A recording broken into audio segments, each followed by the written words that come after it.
Hey, what's going on, everybody? Welcome back to the Chasing Dreams podcast with Charlie and Justin, episode 31 here. It is another bright early morning, sir, before 6 o'clock. Yes. I think we need to make this a habit of getting up early and recording. I like it. I got the getting up early down, so let's just do it. We actually last week interviewed Nick, who was our media guy, and the only time that worked for us was actually super early, so I think we ended up recording it like right about this time, 5:30 maybe or thereabouts. And you and I, despite not having a guest this week, decided to just go and get it out. Not get it out of the way, because it's not like it's a task or a nuisance, but it is nice to start your day super early. Yeah, it's nice to get, goal-oriented things rolling before the sun's up. I feel like I'm always the most productive in the morning. I shouldn't say that. I feel like when I work, when I do things that are productive, I feel most accomplished when they're in the morning. Yeah. Because there's like that little bit of a sense of like, oh, I've done all this and the sun hasn't even risen yet. So I feel like getting this podcast recorded puts me in a good mood for the rest of the day. Yes, it does. Starts me off right. It helps me get through the rest of the day knowing that we already started doing things that had to be done. Of course.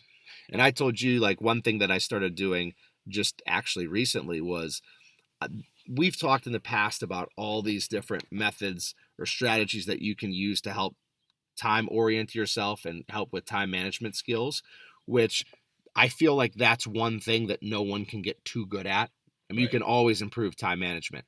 So for me, I use all these different strategies. One of the things that I started doing was just doing a daily to-do list, because, I have my weekly to-do list. We have our podcast to-do list, which can be sometimes daily, but sometimes in the future. And one thing that I have been doing is that daily list, where it's just a little bit of the little notepad app on my phone. I just type out the things I need to do today. And it's even small things like I need to take out the trash, or I need to make sure I do laundry or whatever, because little things like that can become, it's actually, laundry's kind of a microcosm of the big picture. It's a good analogy to use, that like when you don't keep up with your laundry, the clothes pile gets bigger and bigger and bigger. As those dirty clothes get larger, you get further behind with it. So I feel like if I stay on top of even the minor things, then the major things aren't as pressing of an issue, because I have more time to allocate towards them. Right. So I try to kind of jot down and micromanage basically every little thing that I do, especially during the summer when I'm not working in school, because I have more time to be able to dedicate towards those things. I a lot of times look at I use my Fitness Pal for my diet. Mm-hmm. So in the beginning of my weight loss, I would track the stuff that I ate and drank as I ate and drank it. And I found that I would use more calories throughout the day that way.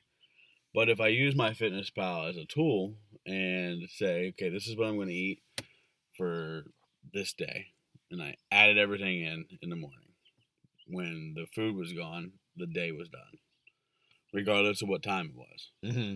So it's kind of like a checklist, so to speak. It's kind of like a to-do list for my diet.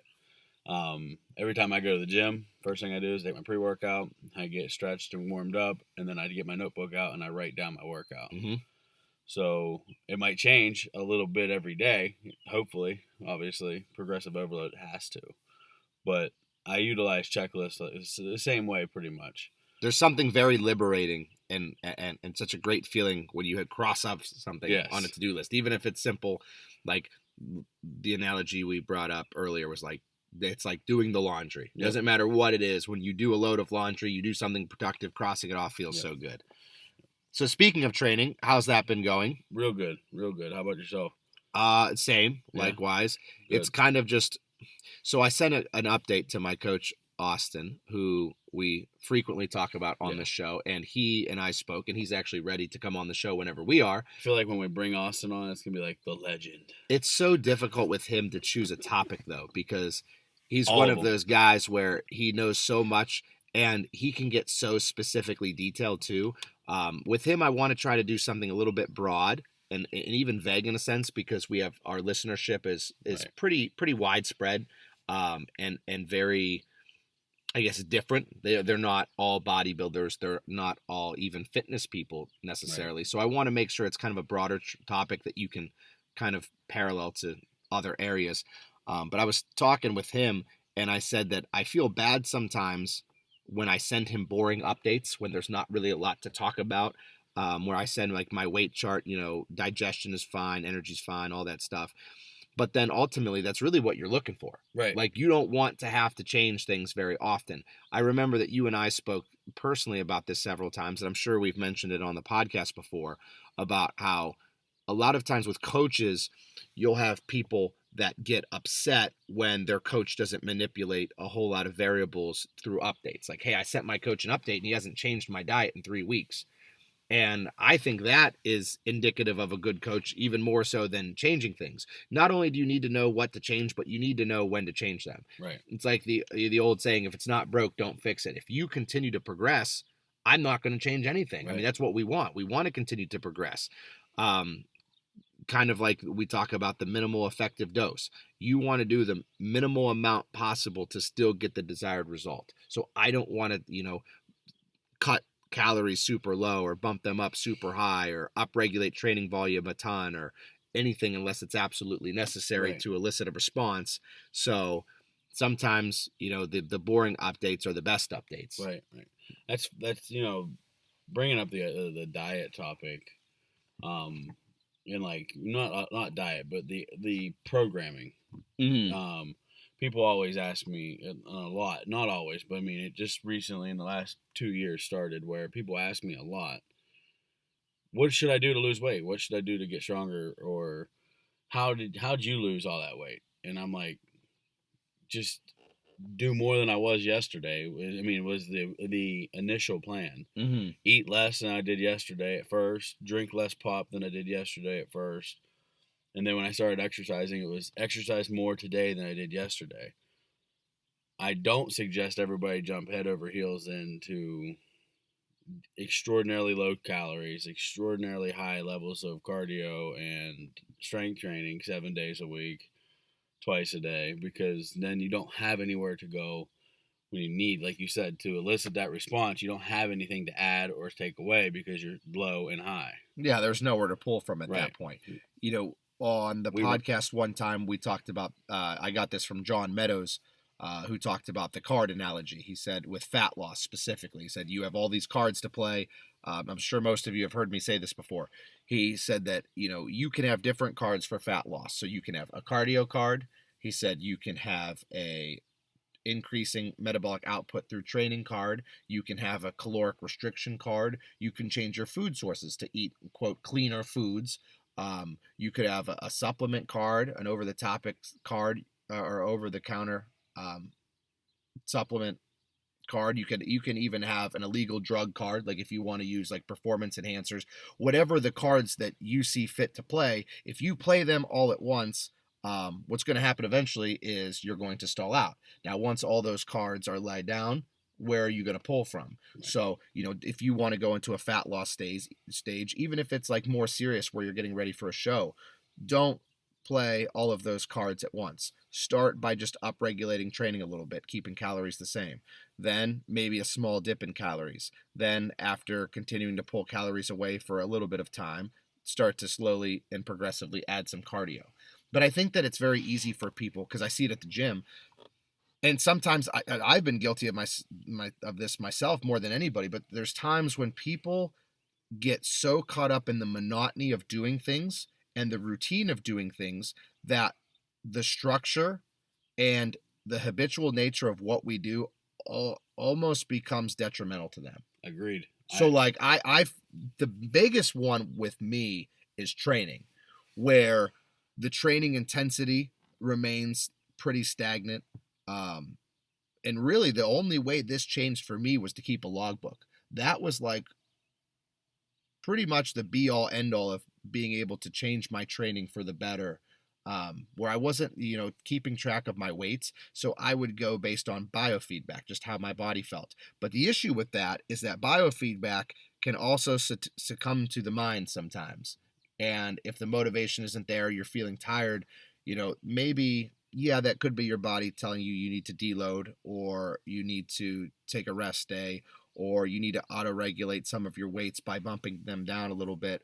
But there's other times where that may be subconscious, just telling you, I don't want to do this. you need to recognize that you do need to do this Yeah. now. So keeping a logbook definitely changed my training. There are caveats there, like you don't want to, you know, shoot for numbers where energy is low. So like let's say for example, I have to hit, because you always want to be progressive, whether it's one more rep than the week before or, you know, 5 more pounds than the week before. And to be fair, you could even add progression in terms of tension. So maybe the technique gets cleaned up from the week before. But there are instances where maybe you don't have to go up every week just because, you know, lack of sleep, lack of proper hydration, your nutrition was off for that day or for the previous week or whatever.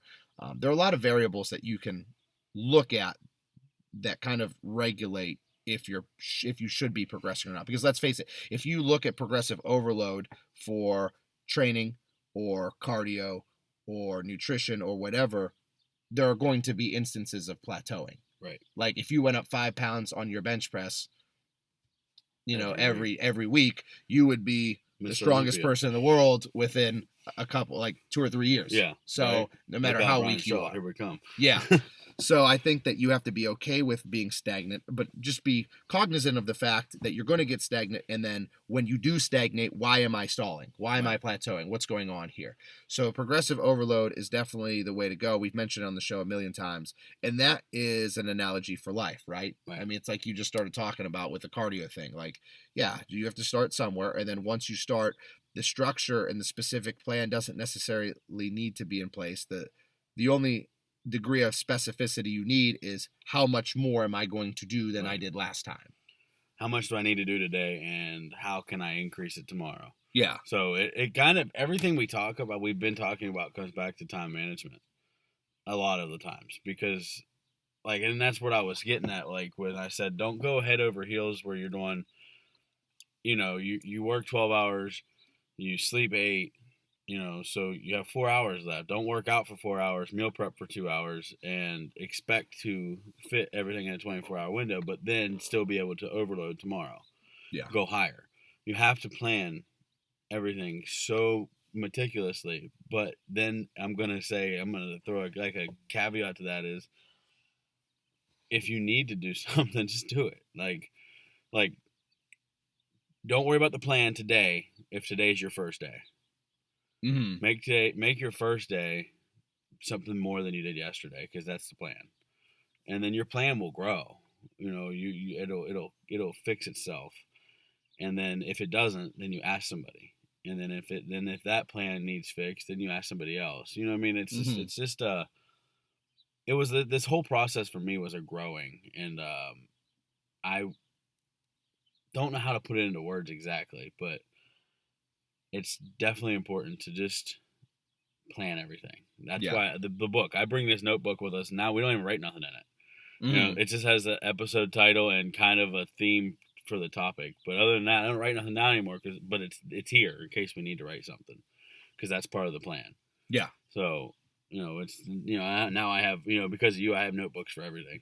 And sometimes where people get caught up, as we mentioned earlier, and we're talking about, sometimes as people get caught up in the monotony and making things habitual, like being a creature of habit is a phenomenal thing. Like it's fantastic when you have a plan that you follow, whether it's nutritionally speaking or schedule wise or with your training or whatever, but don't succumb to the monotony of that. You know, don't have it be Groundhog Day. So for example, with your training, have your weights be progressive, but there's also ways to progress in training or in life that aren't necessarily tangible, like your mentality. You have to grow mentally in order to be a better person. So whenever you track things, you want to continue to strive and progress and always be better than you were before. Yeah, like those little motivational video clips that I started doing over the late winter, early spring, where I'd be on a run and something would pop in my head and I would just do like a little Instagram video or something. Those were very, very off the cuff, and a lot of them were topic smile or you're worth it or something along that lines, because it's true. Like, even if you're not happy, you can elicit some happiness by smiling, you know, or looking at the birds or the fog rolling over the parking lot you happen to be sitting in. You know, things are worth looking at in a positive light, even if everything you're going through is negative. Speaking of Instagram, so I put out a question on my Instagram yesterday, and I said that because we've talked for a couple episodes now, not as our primary topic, but we've mentioned it in passing through our discussions, especially last week in talking with Nick and building the podcast, that we wanted to expand social media a little bit. And I know some people who are very well versed in social media. Not that I'm not, I absolutely know how to work it, but sometimes I don't always know what to post. And I said that what I wanted to do is I wanted to expand a little bit, not necessarily in the platforms. I mean, if there are alternate platforms out there that I could use or should be using, then I want to do that. But I wanted to use Instagram as a better tool for marketing, not necessarily for myself, but to kind of promote, the athletes that I train and promote our podcast. And then I guess in a roundabout way myself, because of like my training company and stuff. So I wanted to be able to use that. And I put out a question to people on my story and said, hey, trying to expand social media a little bit. What ideas do you guys have? And I had a lot of responses, so many that I couldn't get to them all last night. And a lot of the good ones, or the funny ones too, I posted on my story, and I thought that I had some really quality ideas, like people talking about like the types of videos they would want to see. And that's something that, again, I mentioned it last week, that I think it was last week, that I don't want to do some of this stuff. Like I was never big on posting training videos. But then I have to continue to remind myself, well, my social media isn't just for me. Like if people want to see certain things, then I'm going to do them. Like I know pro bodybuilders that will do like epic cheat days, where they'll have like this clickbait title, talking about how much they're going to eat, like 20,000 calorie days or whatever. Yeah.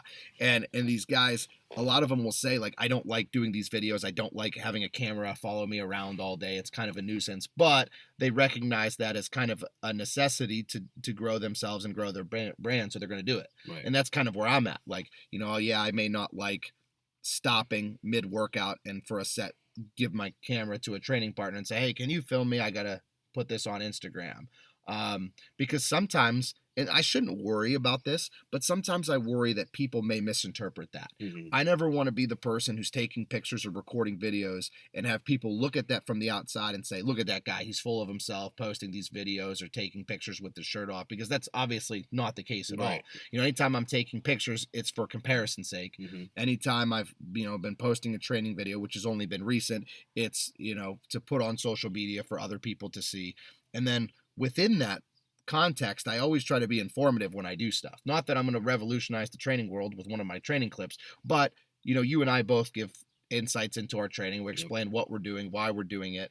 And a lot of the suggestions that I got centered around informative videos, like, hey, informative workout videos, or, I got a lot of requests, a few of which I posted for like mobility and warm up, prehab, rehab type stuff. Well, like, anybody that knows your workout routine in general knows that your warm up is epic. Now, people make fun of me. It's funny you said that. Just the other day, they were laughing at me saying, you're getting old when your warm ups are taking longer than your training sessions. And I was like, yeah, that's what happens when you hit a certain age. But I definitely have expanded that specific area of my training as of late.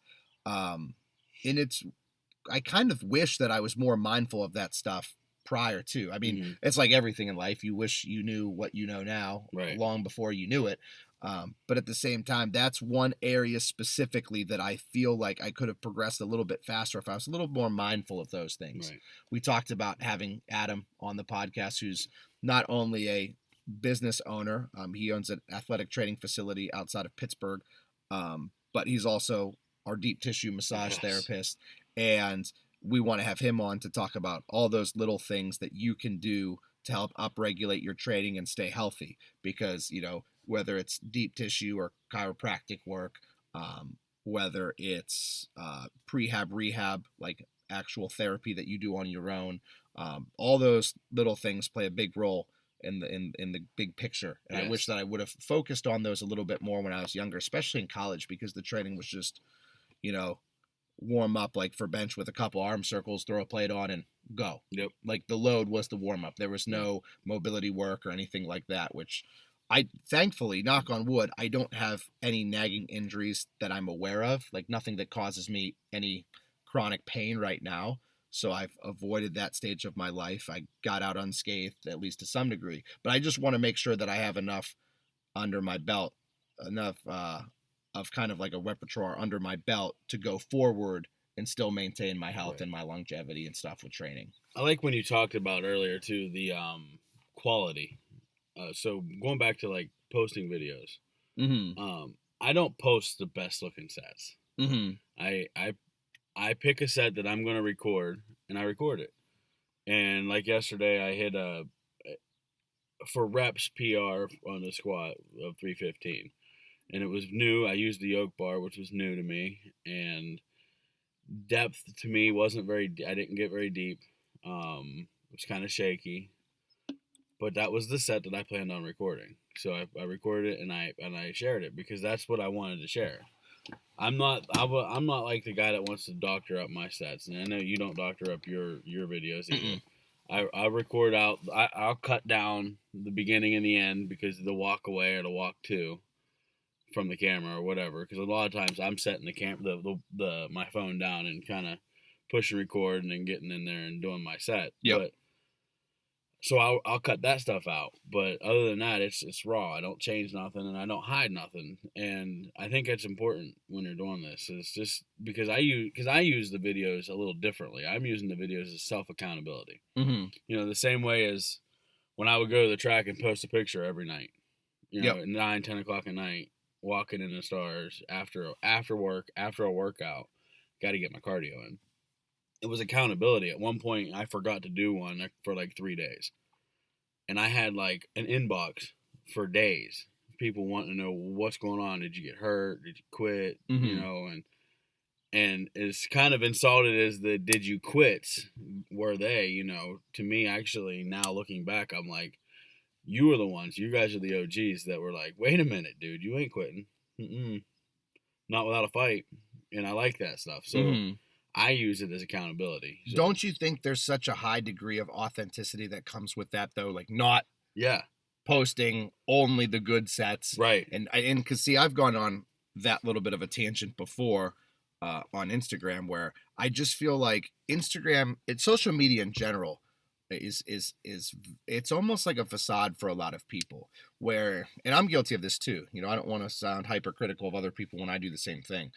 But like, take posting progress pictures, for example. It's very easy for everybody to post progress pictures when they're good. When they're like progress. You go, yeah, exactly. When they're actually progress pictures, not when they're regress Right. pictures. It's easy to scroll through, pick out the ones that look good, find decent lighting, and say, oh, I actually look big in this. I don't think anyone, you know, who competes in bodybuilding is going to look for pictures that they look bad in and say, Right. oh, I'm going to post this one because I don't look good. Now, for me, coming off of quarantine, where training was, I don't want to say non-existent, but weight training, strength training was non-existent. I think that it was important for me mentally to post all these videos now when I'm not even remotely close to my best, Right. because that was almost like an exercise in humility. Yeah. Like, okay, you know, I'm Humble. not very strong right now, but I'm going to post this because I feel like if I can come to grips with where I'm at right now and I can be okay with this, then I can only grow from here. Right. It's just, I mean, because no matter how much confidence you have, I feel like everybody has some degree of not necessarily self-doubt per se, although that's certainly the case with some people, but you're just always kind of self-aware with what you're doing and how you're doing it. And I agree with what you said about the accountability. That holds me accountable. Okay, so now I'm being open with people. I'm sharing where I'm at. Now I have to show progression from here because everybody else sees it. You know, it's not just me. Because internal motivation is always number one. And number two would be external motivation. What are those outside factors that kind of fuel you? And I think that people are short minded or lying even if they say that other people's opinions don't affect them. Right. Because it's very easy to say, oh, I don't care what anybody thinks about me. But to truly not care about what other people think of you is kind of dangerous, I think. I've been that guy. Yeah. That said that for years and years and years, and it allowed me to get to 526 pounds. Mm-hmm. You know, it's dangerous to lie and say, I don't care what you think. to the masses. Well, it's a weird balance because you obviously don't want to put your entire stake and let your life be dictated by what other people think of you, or say, oh, I want to, or I should do this because Right. other people think that I should do this. I was guilty of that. It's a choosing a career path initially. I got into a field that I thought I wanted to get into, but initially it was predicated on financial gain, and I was smart. So I'm a smart person. So what should I do with my brain? That my parents always told me I was intelligent, so that kind of stuck with me. So I said to myself, okay, what do smart people do? What field can I get into study? And then ended up changing career paths, and here I am. But I think that it's unhealthy is another word that you can throw out there that would be for someone who follows too closely what other people say, but then also someone who completely disregards what other people say. There's just, that healthy blend where it just goes back to a balance. You have to balance out opinions versus what's the word? Opinions. I mean, good opinions and bad opinions, I guess. Mm-hmm. You have to balance out, okay, so this person has an opinion of me, but what's my opinion? And how do they contrast? Yeah. So, like, whenever I looked in the mirror and everybody said, you're getting big, you need to lose some weight, I avoided mirrors. So it was hard, this was hard. But if I looked in the mirror, I tried to justify. Mm-hmm. Well, because I was always taught, don't listen to what people say about you. Don't sweat the small stuff. Don't sweat what people, because people are gonna make fun of you. Yeah, your whole life, somebody's gonna make fun of you for something. Somebody's got more money than you. Somebody's gonna be in better shape than you. Have a nicer car than you. Have a better job than you. Not get in trouble. Get anything. Somebody's gonna be better than you at something. So there's always gonna be somebody looking down their nose at you. So don't sweat it. Mm-hmm. And as much as I love that, the way I was taught about that, I did it so much that I allowed myself to get so big. So I would always look in the mirror and say, well, you're still working. You're married. You have a nice house. Go back to my wife. She's incredible. So you're obviously doing something right. And I wish that I was able to sweat the small stuff a little bit. And part of it, too, would be it's okay to take people's opinions and use them for what you're doing, so long as the opinions are valid. Right. And valid, not in the sense of right or wrong, because an opinion can't necessarily be right or wrong, but valid as in somebody that's credible and somebody that you trust. So if I hear so-and-so said something about me at the gym or at school or in the community, I don't put a lot of stake in that if that person isn't of any relevance or importance to me. If someone says something, if it's a quality human. Exactly. If it's a friend of mine who I'm very close with, who I feel would be honest with me and whose opinion I trust and whose ideologies I kind of align with, if they say something, then it's a little bit more meaningful to me and impactful. So I feel like it's important to surround yourself with good quality friends who will be truthful with you and honest with you and hold you accountable, because those are the opinions that you need to kind of listen to.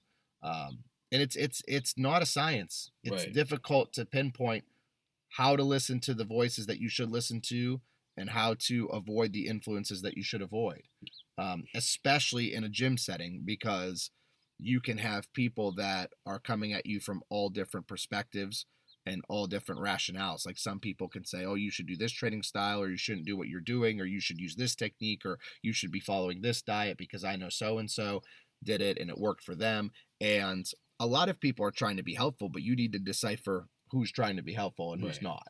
I agree with that. And early on when I first started going to the gym, I kind of succumbed to that a little bit, where every person that told me that my rep range was wrong, or my form was wrong, or this was wrong, or that was wrong, it was gospel. Mm-hmm. So I was changing my workout daily. I was changing the way I did a particular particular movement daily, because Charlie told me to do it this way, and then Corey tells me to do it this way, and then Zach tells me to do it this way, and then Randy tells me to do it this way, and then, some guy I don't even know tells me that I should do it this way, and it's like, I'm new. Y'all look, y'all got muscles, so, you obviously know a little bit more about this than me, so I'm just going to keep listening, and eventually it's going to stick to the wall. So I throw them ideas out there, and, you're throwing them ideas out there, and I'm going to take one and run with it. That's so But important to be so open-minded like that. Not only, and okay, it's very easy for you to be open-minded when you first got to the gym because you know nothing, right? And it's very easy for me to be open-minded when I go into a setting where I'm unfamiliar because I just assume that everybody in here knows more than I do about this particular topic. This is kind of a branch off point from our discussion here. I know we've kind of been back and forth on a bunch of random topics today, but this is important because I've noticed this with myself that's really helped me is you have to have that same open-minded mentality when it's something that you think you know a lot of. Right. That's where true growth happens. Right. So for me, again, I've mentioned it several times before, people find it weird. People who are not within the industry, so to speak, in bodybuilding terms, people who aren't in the bodybuilding industry think it's weird when bodybuilding coaches have other bodybuilding coaches. They're like, well, you're a coach. Why do you need a coach? And, it's like that even at the top level. The greatest bodybuilders in the world have coaches. Ronnie Coleman, greatest bodybuilder to ever live, had a coach, Chad Nichols. Like everybody has somebody that they're getting an opinion from, getting some insights from or whatever. So I feel like it's super important for you to recognize that other people can help shift your paradigm or help shift your mentality towards something or your ideologies with whatever, even if you think you know a lot about it. Right. Like that's why they have continuing education for the elite of the elite. Doctors have to continue their education. My mom's a physical therapist, and she's constantly traveling around to different seminars and clinics and different presentations that she goes to because you're constantly learning, constantly evolving. That's, progressive overload of the mind. Right. To go back to our opening topic. You always have to get better. You always have to improve. And the same thing goes with your open-mindedness about particular subjects. And I think that sometimes people get very, very set in their ways in regards to something they feel confident about. Like you said, it's very easy to get open-minded and get input from people when you're unsure. Right. But when you think that you're sure and you think that you know it all, that's when you need to check yourself and say, hey, do I really know everything? And it's unfortunate, but sometimes people feel that they can never learn something from someone who's like beneath them. Like, let's continue with the gym theme because it's a metaphor that we can use and we're both familiar with and a lot of our listeners are familiar with. If someone looks worse than you, that doesn't mean that they can't teach you something about training. I've gotten training techniques and exercise selections and different things from people that are pretty new to training. Now, granted, they didn't make it up themselves. They got it from a YouTube video that their friend watched and their friend taught them and then they taught me. But, I'm constantly trying to learn new ideas and expand my horizon with my training a little bit.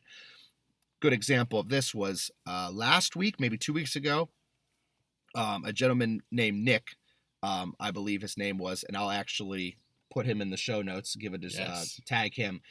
He is a trainer from, I want to say South Carolina, whose girlfriend's or wife, perhaps, his family lives up here. So he was up here visiting. He was at our gym, and he was in there every morning when I was training my clients. And he would go. He participates in CrossFit. He's also a natural pro bodybuilder, I believe, or pro physique competitor. And so he's got a lot going on. He's kind of in the same process that I am of expanding my training business and growing my brand a little bit, so to speak. And I wanted to try to pick his brain about some stuff. So we sat, in the turf room at the gym and talked at length about just training philosophies in general, specifically when it comes to young athletes and such. And, I said, hey, next time you're back up in town, I'd like you to help work with me on my front squat technique because the front squat is a crucial lift to, because he was actually competitive weightlifter. And by weightlifting, I don't mean powerlifting. I mean actual Olympic weightlifting, like cleans, clean and jerks and snatches and those sort of things. And the front squat movement is imperative to that. It's crucial. Right. And the front squat is something that mechanically I don't want to say I had difficulty with, because I'm sure that my front squat technique is better than most, but it was something that I definitely thought that I could improve on. I said, hey, I want to pick your brain when you come back up. And you can't be ashamed to ask other people for help. Right. And I'm certainly by no means saying that Nick is below me because he's certainly not. I mean, the guy's a natural pro bodybuilder or bodybuilder physique. I believe he might have been in classic physique, if I'm not mistaken. I don't want to misspeak.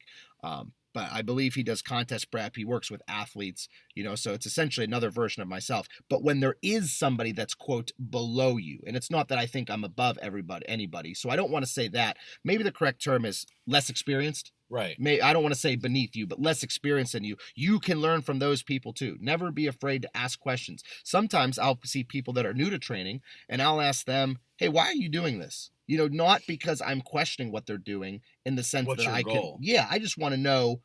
I'm generally curious because I've never seen anybody do that. I want to know what you're doing. Can you explain that to me? So maybe I can broaden my sights a little bit with what you're doing. Well, that and I feel like you've asked. I've actually been around when you've asked questions similar to that, and I always looked at it as, well, Charlie's actually taking a second to invest in somebody he doesn't even know. Mm-hmm. So when he sees them 6 weeks from now, and in the back of his mind he has their goal in mind, and he sees them straying from that course, he can bring up, "Hey, I thought your goal was this," Yeah. or wow, man, you're really making some progress on that goal. Good job. Mm-hmm. So because that's how you've always done that with people around me, where there's never a negative topic with you. Well, you want to be invested in other people too, because I would expect those people to do the same thing for me. Right. Like, I've had instances where at the gym, I try to be all business, and I think that most people do. But at the same time, we have a lot of friends that go to the gym, training partners that we're close with. I mean, even you and I do it when we train together. It's the same thing. Like, we like talking and being social in that setting, but I don't want to stray too far away from the course at hand. Mm-hmm. Well, there is times where in between sets, I need refocused, where a training partner will come and slap me on the back and say, hey, let's go. We got to get to work. Yeah. And then you refocus. I would hold them accountable. So I would expect in turn that they do the same thing to me, and it's never a question of like somebody with less experience not being able to do that for you. And it's funny though. I actually bring people out, and it's weird that I attract, to me, it's weird that I attract people to the gym, because I still don't, I go to the gym every day. Mm-hmm. I train every single day, but in my head, I'm still that guy in the mirror. I'm still the guy that had to buy the 4-door pickup truck because I didn't fit in a single cab. You know what I mean? So like I have a hard time. I have a hard with that caveat, that difference that I am now and I was. Yeah. But so back to it. I'm whatever. I got on a side topic. So I bring people to the gym that don't typically go. Mm-hmm. And when they train with you and I, or with Trevor and I, or anybody that I train with regularly, they're like, you guys are mean to each other. And it's not mean, it's just refocusing, because a lot, like you said, a lot of times we will get off on them tangents because we're social butterflies naturally. So we talk a lot to people. We're not afraid to have a conversation with somebody that I don't even know. Mm-hmm. So I will get off on a tangent, and he's like, come on, man, let's go. We gotta get back at it. But that new person that's with us is like, man, these guys are intense. And yeah. It's like, well, yeah, that's a part of it though. Focus intensity is a part of being successful in the gym and life in general. Having solid discipline and focus intensity can get you a long way before skill and talent comes in. For sure. And I think that the overreaching theme with a lot of that is just humbling yourself enough. Again, I used the phrase earlier, people that are, quote, beneath you. And even though I would hope that people understand the context in which I'm using that term. Yeah. I don't mean beneath me.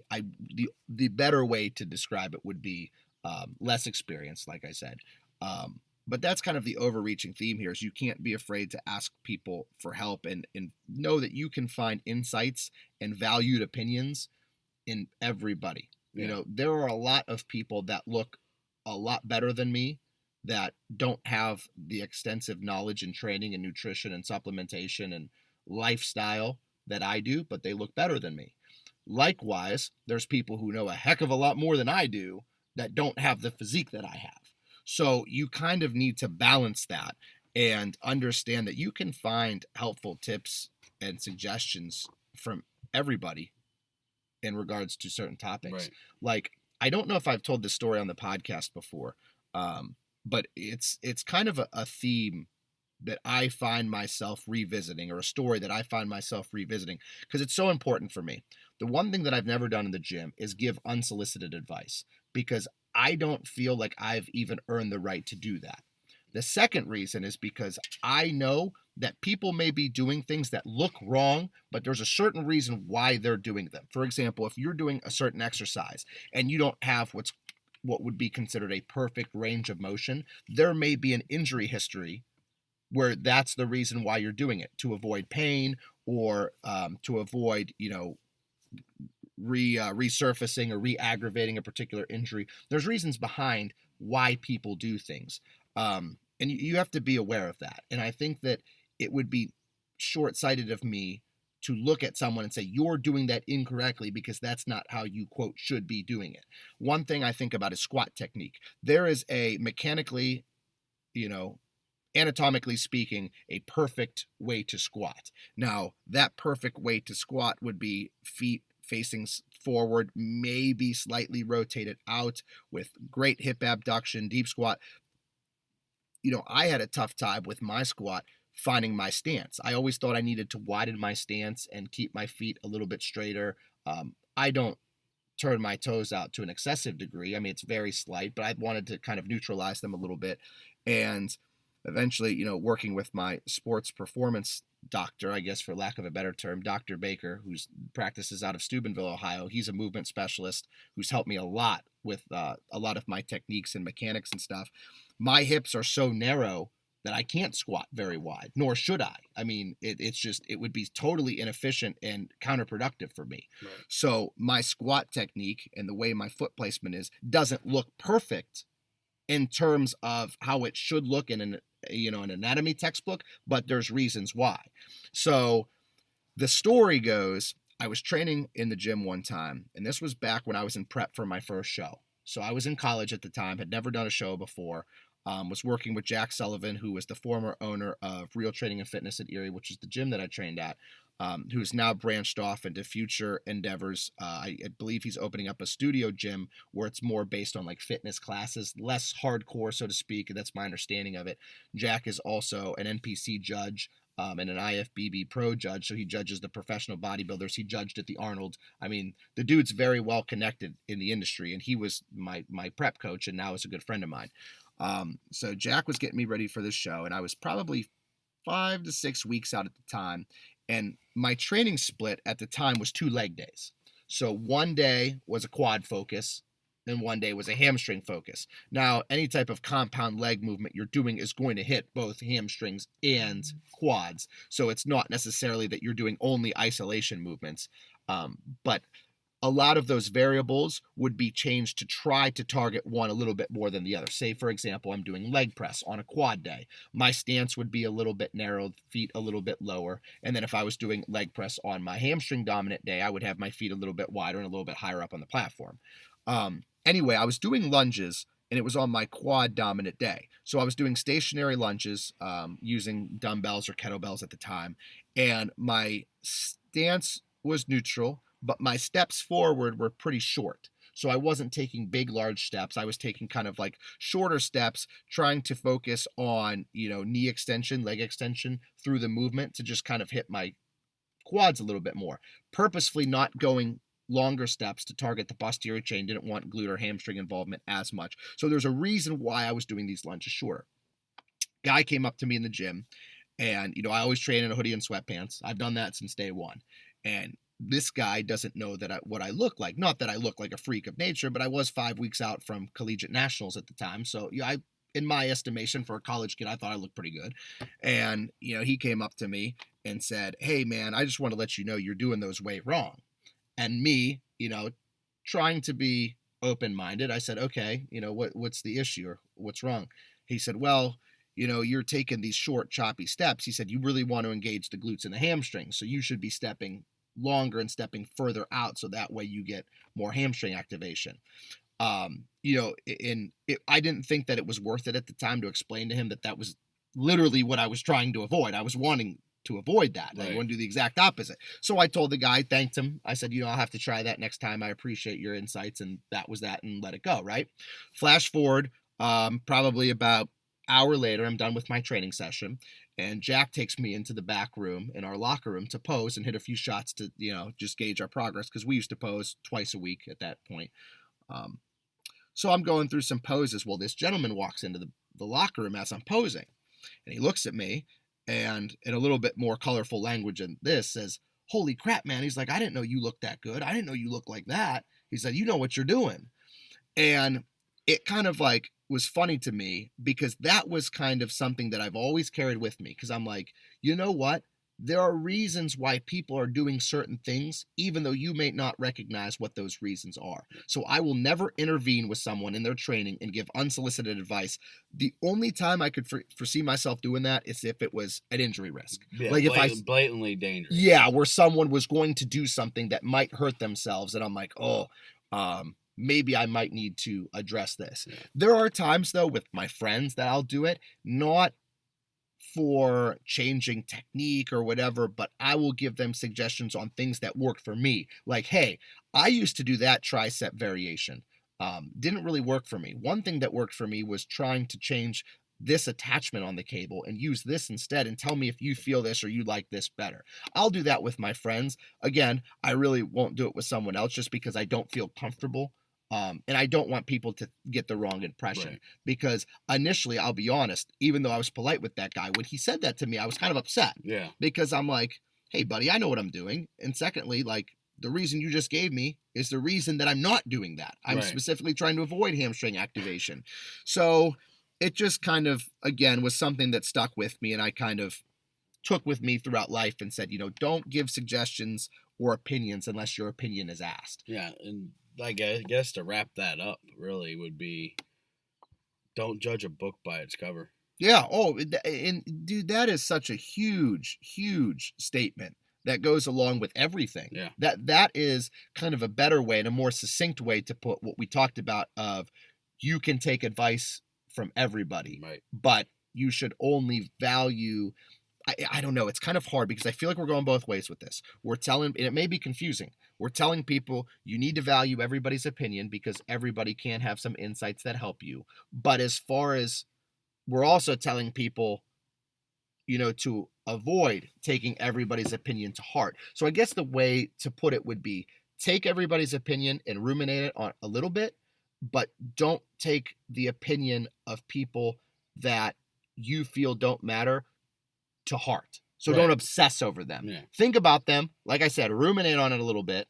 Let it, kind of resonate in your brain, and then dismiss it afterwards. I try not to I'm gonna say the word, but I try not to dismiss anybody. Mm-hmm. But I focus on pulling aspects from every comment. Yeah. Every time somebody says or does something around me, I look at it and I try to analyze the situation. Mm-hmm. And just pull the good from it. Yep. Because I don't need the negative. There's enough negative in the world. We have COVID-19. Yep. So I got enough negative. I'm gonna pull the positive from every situation and every comment and every piece of advice, and I'm gonna smile at you and I'm gonna say thank you, and I'm just gonna keep hammering. I'm just gonna keep going and keep doing what we gotta do. And that's how I look at it. I'm not gonna judge you for who you are, for what you look like. I'm gonna judge you for who you are, and that's how I do the whole training thing. That's how I do everything. So I mean, that's just, I love this topic, and it's, with especially in the science realm. So when we talk about sports and exercise science and performance nutrition and stuff like that I really enjoy and I love. The more I find out and the more I learn, the more I recognize that I know so little. I know absolutely nothing. And I've never claimed to know anything too. That's where this like humility comes into play is I don't even like using the term humility because I don't even feel like I have anything to be humble about. Like I love when people go around and I laugh at it when they say, "Oh, I'm just very humble." That's like, about what? Like, what exactly do you have to be humble about? Like for me, I think humble is not a self-reflecting word to me. It's more of a, if I were to say Charlie's humble, Yes. Yeah, I like how you That's put a that. comment. Yeah. But if Justin were to say I'm humble, if I were to say I'm a humble guy, that's kind of what's the word I'm looking for? Like, are you really humble if you're pointing Right. out that you're humble? How humble are you, guy? Yeah, yeah, for sure. And even, with this podcast, like I told you very early on that one of my reservations, because even though I thought it was a great idea and I thought we could make something of it, is I never wanted to come across as self-righteous. Right. I always give disclaimers on this. Yeah. And I tread very, very lightly, like I'm walking on, thin ice. Yeah. Or eggshells with people, trying to let them understand, listen, I don't have all the advice in the world. Nor do I think that anything I say should be taken seriously. Right. Take what I say for what you think my opinion is valued at. Don't take it as gospel, but if you think that I have valuable information or Justin has valuable information, take it and apply it and see how it goes. But understand that this is not necessarily us helping other people. This is us helping ourselves, which people can see vicariously in order to help other people. Like, this is more or less a documentation of our journey. And it's not Justin and I coming on a podcast about success, talking about our success. It's Justin and I interviewing other people who have success. Yeah. And trying to find our own success. Exactly. Like, when we interview guests, I hope that people recognize that. I want people to understand that when we interview guests, Justin and I are doing it for ourselves too. Yeah. We're not interviewing our guests necessarily just for you guys, just for the listeners. Like, I'm taking notes. I'm almost more excited, for me, for when I'm going to pull from whenever we talk to Shannon or whenever we talk to Johnny or Natalie. You know? All of our listeners have given me value for sure. Yeah. Even in the applicable sense. Like, I have applied, a lot of what they've said in an applicable fashion to everything that I've done. I've taken something that Johnny said, or Natalie said, or Jeff said, or Josh said, or Liam said, or Nick said, or whomever. Yeah. I mean, I've taken all of our... Man, we've had a lot of guests. Yeah, I've taken something from every single one of them that I've, applied. And I think that people need to recognize that. It's very, very important to me that they understand that, again, this is a process for you and I just as much as it is for our listeners.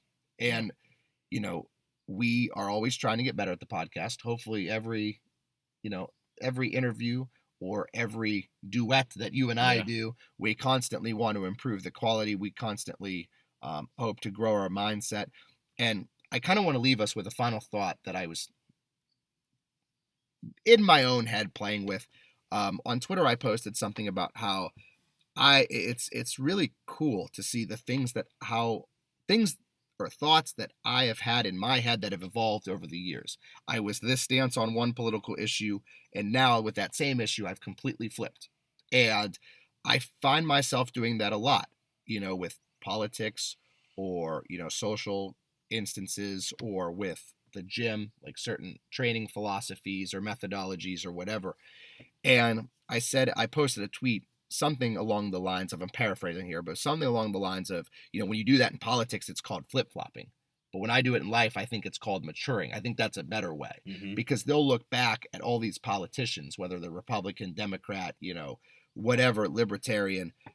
They'll look back at these politicians and say, oh, well, now he says he believes in this, but 10 years ago, he said he believes in this. Like, I would certainly hope that over 10 years, something changed. You have some change in your philosophies. Like, absolutely. Otherwise, you're stagnant. Yeah. So that's kind of, again, the big umbrella topic for today's episode was be open-minded enough to hear out everybody, because you can always grow as a person. But make sure that the information you're taking in comes from not only credible sources, but credible sources from credible people. Yeah. I think would be the important term.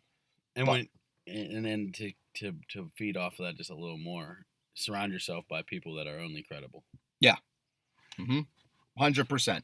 And that credibility doesn't necessarily just mean in terms of achievement. Right. If one of your main goals is to be financially successful, it's going to behoove you to surround yourself with people who are financially successful. However, those need to be good quality people. Right. You want to have well-rounded people who have financial success. Right. It's that saying that you are who you surround yourself with, and they say that like the 6 people or 5 people that you hang out with the most are the people that you most likely resemble, in terms of behavior and attitude and everything. So I think it's very important to look at who you're surrounding yourself with, and who your friends are, who your training partners are, which coworkers you hang out with outside of your workplace, because those people are going to be the ones that you're turning into, and vice versa. Agreed. They're going to feed off of you too. All right, so with that, we are nearing the end of another episode, but first we're going to do a little commercial for Beast Mode Baking, which is our primary sponsor of the show. Beast Mode Baking aims to bring the highest quality, creative, and of course, delicious baked goods to your home with nationwide shipping. All orders are for pre-order in order to be packed fresh and ship them out to you ASAP. They offer flat rate shipping of $15 due to the size and weight of their cookies and doughs. So if you have any questions about Beast Mode Baking, please visit Shannon Knorr, who we will tag in the show notes because we tag her every time because she's a great cog to our success. So we appreciate Shannon. We appreciate Beast Mode Baking, and we appreciate all of our listeners. So with that, we have come to the end of another episode. This has been episode 30 and 1 with Charlie and Justin for the Chasing Dreams podcast, and we will talk to you guys next week.